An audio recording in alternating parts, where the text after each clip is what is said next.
Bapak Ibu, saya ingin curhat nih terkait dengan pembelajaran beberapa waktu yang kayaknya beberapa minggu ini saya belajar di kelas 10A itu, kayaknya anak-anak tidak begitu bersemangat gitu ya dalam belajar yang saya ajarkan matematika itu. Entah apakah motivasinya yang berkurang kah atau memang saya yang ngajarnya yang kurang variatif kah untuk pembelajaran metode.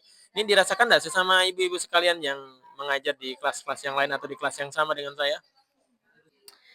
Iya, Pak, betul. Jadi, saya juga mengalami hal yang demikian. Jadi anak-anak itu di kelas, apalagi tentang barisan dan deret ini, khususnya barisan aritmetika, dengan barisan geometri ini kayak konsepnya itu masih kebalik-balik. Jadi harusnya barisan, dia pakainya ke deret. Kemudian untuk menemukan rumusnya juga itu mereka ada kendala. Jadi bingung, yang mana sih Bu yang suku U-nya kayak gitu kan, suku pertama, kedua, ketiga. Untuk menentukan rumusnya itu masih belum dapat. Jadi untuk menentukan rumus itu masih susah untuk dijabarkan, itu seperti apa mereka belum. Jadi saya bingung kira-kira ada apa dengan anak-anak ini, apakah karena di rumahnya mereka tidak sempat belajar kembali atau kurang motivasi, iya kurang motivasinya mereka membuka-buka buku kah, ke perpus atau gimana, atau mencari di internet atau di mana, saya masih kurang paham atau mungkin dari diri saya. Jadi Eee, saya meminta saran mungkin dari Bapak Ibu jika ada yang bisa, kita lakukan bersama-sama untuk penanganan anak-anak kita ini, kita bisa bersama-sama menjalankan bagaimana ke depannya, supaya anak-anak ini lebih paham konsep dasar untuk melangkah ke pembelajaran lebih lanjut lagi. Ya, dari yang disampaikan permasalahan tadi yang sudah Ibu sampaikan ya Bu Hikmah ya, mungkin bisa kita mengadakan kolaborasi dengan guru ekonomi, seperti itu ya, karena kayaknya ada kaitannya kalau misalkan kita buat, secara kontekstual. Misalnya, penerapannya dulu, bisa jadi anak-anak ini tidak bisa mengaplikasikan ke rumus karena belum paham apa sih maksudnya gitu. Jadi mungkin ke konsepnya dulu yang kita atur, dengan memberikan contoh misal anak-anak menabung, kemudian nanti, hari hari pertama berapa jumlah uangnya, hari kedua berapa jumlah uangnya, seperti itu kan. Jadi itu kan merupakan pola deret aritmatika ya. Ya, nah, barisan aritmatika. Nah, jadi nanti kita kombinasikan antara menabung yang di ekonomi tadi, pelajaran ekonomi. Mungkin begitu ya, Bu, ya? Untuk yang lain bagaimana? Atau mungkin juga bisa begini, dengan kita melaksanakan asesmen awal, karena biasanya matematika itu ada keterkaitan antara materi satu dengan yang lainnya atau materi dasar. Nah, bisa juga kita dengan diagnosis awal itu, mengecek nih kemampuan dasar siswanya. Jangan-jangan kesulitan mereka memahami itu juga ada kaitannya dengan kemampuan dasar siswanya. Misalnya ketika anak-anak itu mau belajar mengenai persamaan, ternyata dia tidak tahu mana variabel, mana eksponen, mana variabel, mana, koefisien misalnya, itu kan berdampak ke, pembelajaran di fase berikutnya. Mungkin bisa juga seperti itu. Ya jadi, tadi saran Ibu Dewi ya, terima kasih. Tadi ada menggunakan media uang ya. Jadi bisa kita lakukan, pada pembelajaran barisan dan, deret itu sendiri, khususnya barisan aritmetika.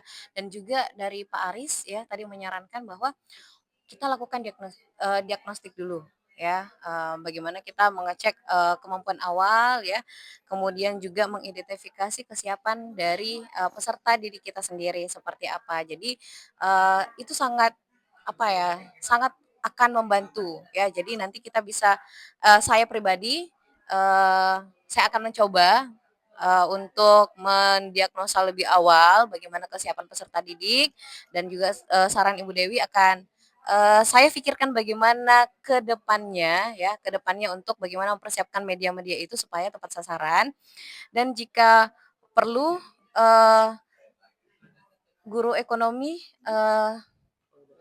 ya ada nggak materi yang sesuai dengan ini barisan dan deret berkaitan dengan uang?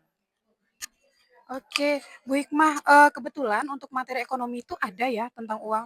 Jadi nanti kita bisa sama-sama berkolaborasi untuk, memudahkan siswa memahami tentang ini ya.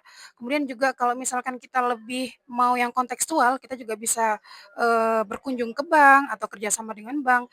Jadi, apa ya, supaya lebih mudah dipahami anak-anak begitu, heeh, pemahamannya lebih mendalam seperti itu.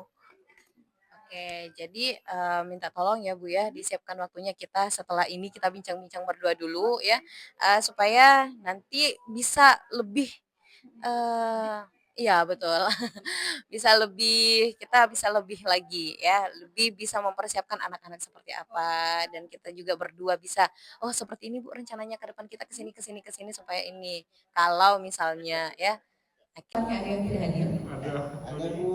Bu Dewi di sini ada Bu. Sama Hikmah, dia lagi sakit. Oh gitu. Ya, jadi kita doakan bersama ya supaya temannya bisa kembali bersama kita dalam keadaan yang sehat ya. Oke. Amin. Nanti kalau misalnya ada waktu bisa untuk berkunjung atau tanyakan kabarnya ya. Iya Bu. Oke, gimana anak-anak? Siap. Siap. Siap ya. Anu Bu Hikmah, baru ketemu kita nih. Gimana hasil setelah diskusi kemarin Ibu terapkan di dalam pembelajaran gimana hasilnya? Efektifkah kira-kira, untuk pembelajaran matematika yang Ibu laksanakan kemarin? Ya Pak, kami kemarin kan sudah nih bincang-bincang sama Ibu Yuyun kan. Terus Ibu Yuyun juga memberikan informasi tentang, gimana kalau anak-anak diajari menabung dulu kayak gitu kan, supaya ada implementasi dalam kehidupan sehari-hari. Dan alhamdulillah setelah saya lakukan itu di kelas, anak-anak lebih paham tentang barisan aritmetikanya. Oh ternyata kalau misalnya saya nabung ini 10.000, 20.000, kemudian besok dengan konsisten nabung 5.000, 5.000, 5.000, oh ternyata dia lebih paham bahwa oh ternyata matematika ini bisa kita aplikasikan dalam kehidupan sehari-hari dan itu sangat dekat dengan kita sebenarnya. Jadi tidak perlu kita, apa ya, keluar kemana-mana tapi dengan pengalaman pribadi sendiri ternyata anak-anak itu lebih paham berkat, tadi, konsultasi sama Ibu Yuyun dan juga, saran dari Ibu Dewi kemarin. Ya dan juga saran dari, Bapak yang kemarin kita harus diagnostik awal dulu kan jadi